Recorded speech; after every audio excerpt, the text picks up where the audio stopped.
All right, today we're going to dive into a memory technique that's not just incredibly powerful, it's actually fun.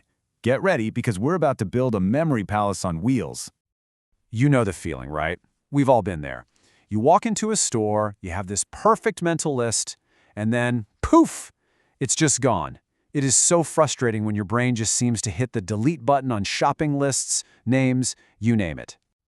Well, what if I told you the solution isn't about boring old repetition? What if it's more like directing a wild movie inside your own mind? A story so vivid and so out there that you literally couldn't forget it if you tried. Let's build one right now. So, let's get right to it. Meet your new memory's superpower. It's called the train method.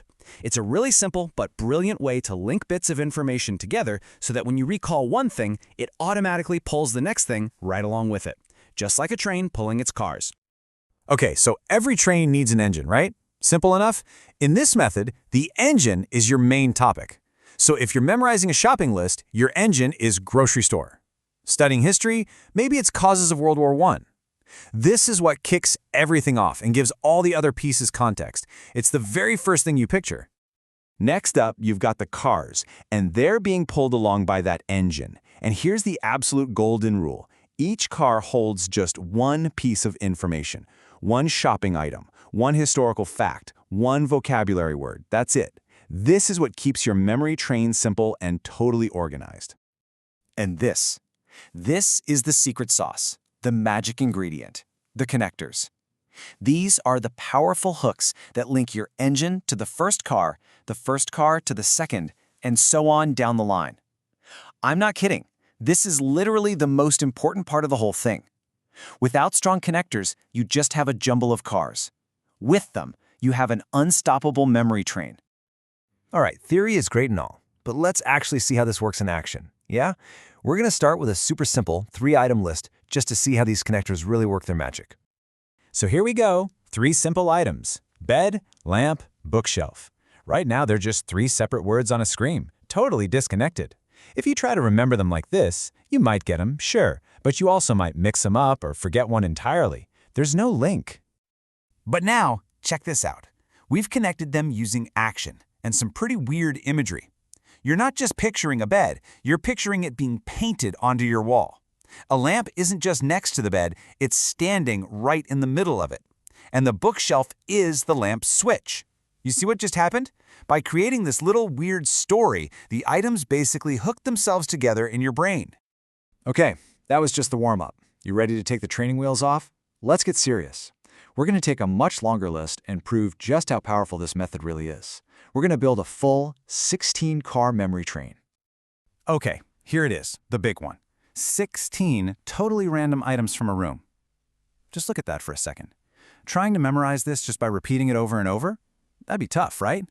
But with the train method, trust me, this is going to be a piece of cake. Our engine, our main topic, is items in my room.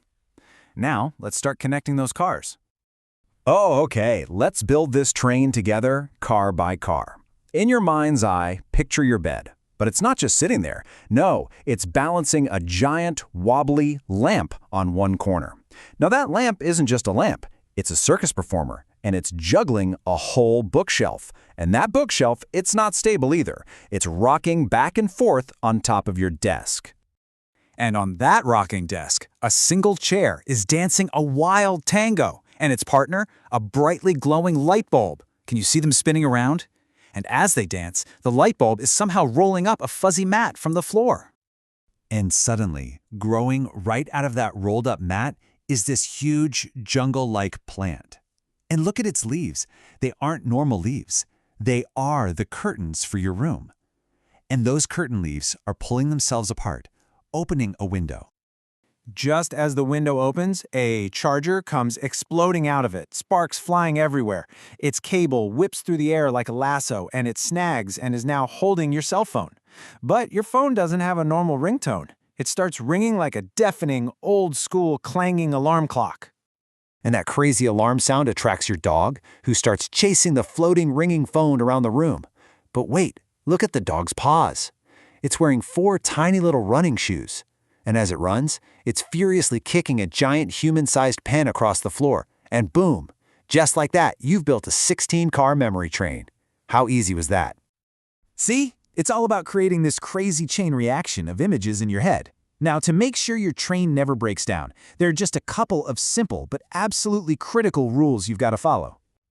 Okay, this is probably the single most important rule, so listen up. Your connectors have to be strong action words. Think exploding, dancing, bouncing, words that create vivid movement. If you use weak, static words like inside or under, the connection is just too boring for your brain. Your whole train just falls apart. And here's what you do if you ever get stuck. If you're trying to recall your list and you hit a blank, it just means one of your links is too weak. Don't panic, just go back to that connection and make it even more extreme. Add a ridiculously loud sound, more dramatic movement, a splash of neon color. Make it totally impossible to forget. And really, that's all there is to it. You now have this incredibly powerful new tool for your mind. From a simple shopping list to the key points of your next big presentation, the only limit is your imagination. So I've got one question for you. What are you going to memorize first?